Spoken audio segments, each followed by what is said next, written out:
American History, Era 11 Project by Anna Mugan.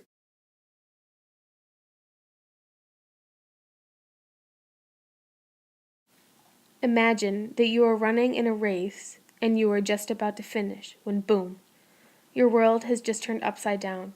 You look around and you think you hear people screaming, but you have no idea because you can't hear. You start to think about your family and if you are even going to survive. Who would do such a thing? April 15th, 2013. Boston bombing. Tragic event that killed 3 and injured over 264. 2 pressure cooker bombs were placed by the finish line in the Boston Marathon. Zokhar and Tamerlan Tsarnaev were the 2 brothers who planted the bombs.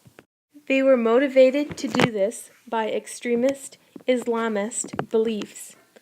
After the bombing, they killed MIT policemen and hijacked an SUV. They shot at the police many times and were shot back at. Tamerlan was pronounced dead at the scene. Zokhar escaped and was found quite some time later hiding in a boat in a resident's backyard. This year's Boston Marathon was highly protected.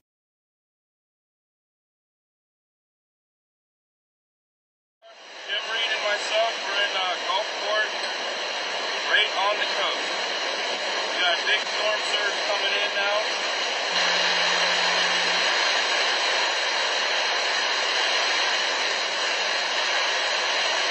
Storm surge.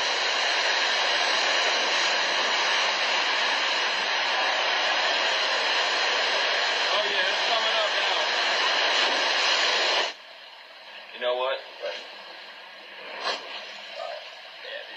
These walls are going to start coming in. Hurricane Katrina, one of the deadliest and most destructive Atlantic tropical cyclones. In the history of the U.S., this was one of 5 of our deadliest hurricanes. Over 1,833 people died. That was from a combination of the hurricane and major flooding. It affected the states of Kentucky, Alabama, Ohio, Georgia, Florida, Mississippi, and Louisiana. Louisiana had the most deaths with a number of 1,577. The highest number of deaths in a city was in New Orleans. There's floating by. Big wave. Watch the storm. The Bush administration sought billions for repairs.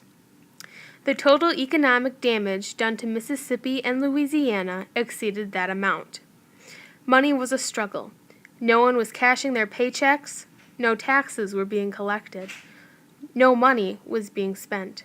The lack of revenue affected them then, and still for years to come.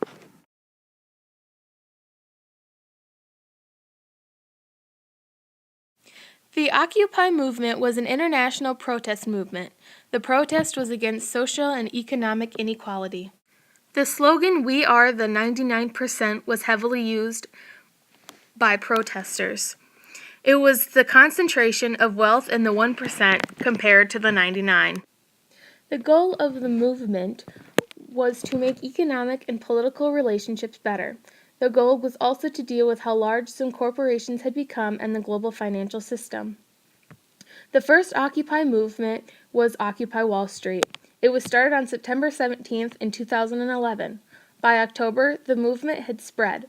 It was in 951 cities and 82 countries. Over 600 communities in the U.S. had contributed. It was the most active in America. To this day, they have had reunions every year.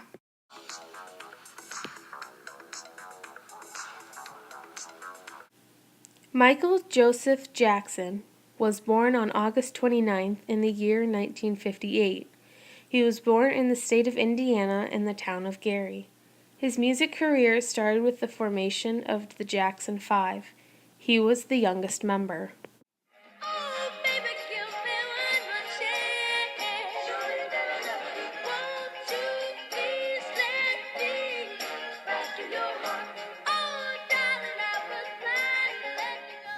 By 1971, he had started his solo career. Michael Jackson was a global figure in popular culture. Almost everyone knows his song Thriller. You hear it and you break out into song and dance. He brought us iconic songs and dance moves. Michael Jackson also brought the channel MTV fame.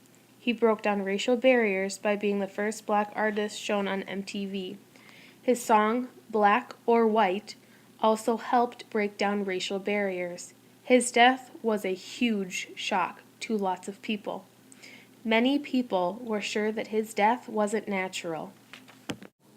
They ruled that his death was a homicide. Conrad Murray, Michael Jackson's professional physician, was convicted of involuntary manslaughter.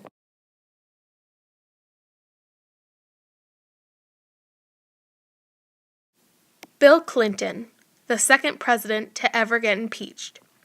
It all started when Clinton was caught in a sex scandal with Monica Lewinsky. The Paula Jones lawsuit made it worse. Ken Starr thought that Clinton had broken the law during both of these trials. Clinton had said that nothing was going on between him and Monica. I did not have sexual relations with that woman, Miss Lewinsky. Months after he said that they didn't have a relationship, Clinton admitted that they had. He said that what he did was not appropriate and wrong. On December 19, 1998, Clinton was charged with perjury and obstruction of justice. February 12, 1999, he was charged with another perjury and abuse of power. All four of Clinton's charges were considered, but only one perjury and the obstruction of justice were passed. He got to finish his last term of presidency in the office.